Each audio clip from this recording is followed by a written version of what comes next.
Welcome back to the Gear Freak, everyone. Charlie Bravo here. So today we're going to get our nerd on, our gear nerd on, and we're going to take a look at another great gift idea for Christmas.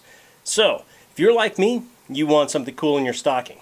You're just hoping your loved ones will realize what you want, that Santa's paying attention to, everything. So I'll tell you what, I don't know if Santa has an email address. Send him a link to this video, and maybe he'll get the hint, if you know what I mean. So today we're going to take a look at this. This is the Bad Blood Mosier Crossfire from Hallmark Cutlery. This is obviously a pocket knife that we're looking at here. This is a flipper design, so it has a flipper on the back side here. It opens quite smoothly, and it does have a liner lock as well. So let me tell you a little bit about the specifications, okay? Because everybody needs to know that, and then we're going to get into the good and the bad and the there's not really a lot of ugly here.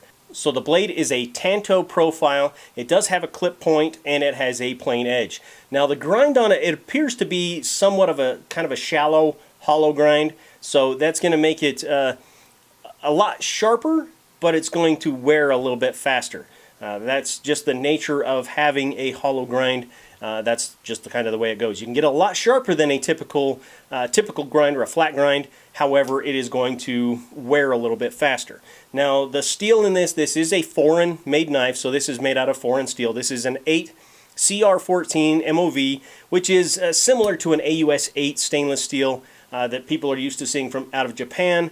It does keep the price down. Now, and it is also used often in budget knives here in America. So it's nothing spectacular, but at the same time, it's a good standard type of stainless steel or corrosion-resistant steel that you will see in budget knives.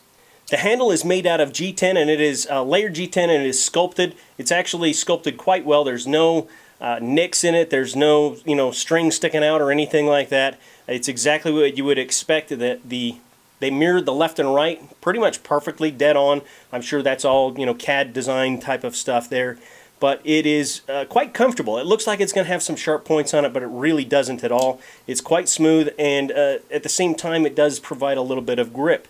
The great thing about G10 is that when it gets wet, it actually kind of blooms the threads and the fibers and stuff, and it actually, I think it is better grip when it starts to get a little wet. So definitely something to consider there as well. It does have a little bit of a finger groove there, and with the flipper that kind of comes out as a finger guard, it does make it quite comfortable. It also has a little bit of jimping on the back just to give you a little bit of control right on the spine there. Now, as far as the dimensions go, the blade is going to be 3 1/4 inches, so if you're in a place that has that silly restriction for 3-inch blades, this is just going to be over that. Nothing I can do about that. The overall length when it's open is right at about 8 inches, pretty darn close, and closed is about 4 1/2. Now the width of the handle, it seems kind of wide, but again, it fills your hand pretty nicely. It's about 5/8 of an inch thick, with the pocket clip just kind of extending a little bit past that. The blade thickness is going to be right in that 5/32 inch. I know this is foreign, so it's metric, but 5/32 is pretty darn close to what it is. So pretty thick for a pocket knife, if you ask me. Now, I mentioned the pocket clip. It's pretty strong. Now, I did have a knife from Bad Blood Knives that I thought the pocket clip was too strong. It almost ripped my pocket. This one's actually just right. Strong enough to keep it in your pocket without any issues. You could jump up and down. You can hang upside down, and it's not going to fall out.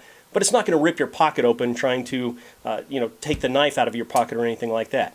It also does have a lanyard hole. It's pretty narrow. You could get some parachute cord through there, but really not much more than that. So the price on this, very reasonable, $53.99. Check it out. I will leave a link down below so you guys can check this knife out. So as far as good goes, this is a very good looking knife. The finish on it is kind of a satiny type finish, and then there's also some brushed look. I also like the flipper, just a little light flick of the wrist when you're flipping the flipper part of it, and it just opens up, locks into place solidly. No problems with that at all. And I also like the clip. The clip is perfect tension, if you ask me. It's not too tight. It's definitely not too loose, and that's a good thing. Now, as far as bad goes, there is a slight wave in the finish when they were polishing everything up, just right on the spine there. You know what? I've seen much worse flaws in knives that were twice as expensive as this, so I can't really complain about that too much. There is also a slight, just some ever so slight movement in the blade. Not much at all. I mean, it's hardly perceptible, but again, for a knife that's $53.99, I would expect it to have a lot more problems than that, so no issues at all if you ask me. For the price, definitely you are getting your money's worth. So again, check it out, Hallmark Cutlery. I will leave a link down below, and be sure to let your loved ones know that you're interested in this and you want to see this in your stocking. So I hope you guys enjoyed the show today. If you did, it is always appreciated when you like and share the videos. And if you're not a subscriber and you want to see more Gear Freak, you love gear, whether it's guns, whether it's knives, accessories, all that kind of stuff, be sure to subscribe. Find the subscribe button down below, give it a big old click, and then come back every Thursday morning for another Gear Freak.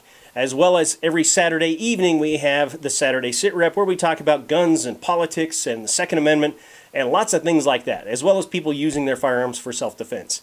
So, remember, your mind, that's your most important weapon, and it's vital to be armed with information.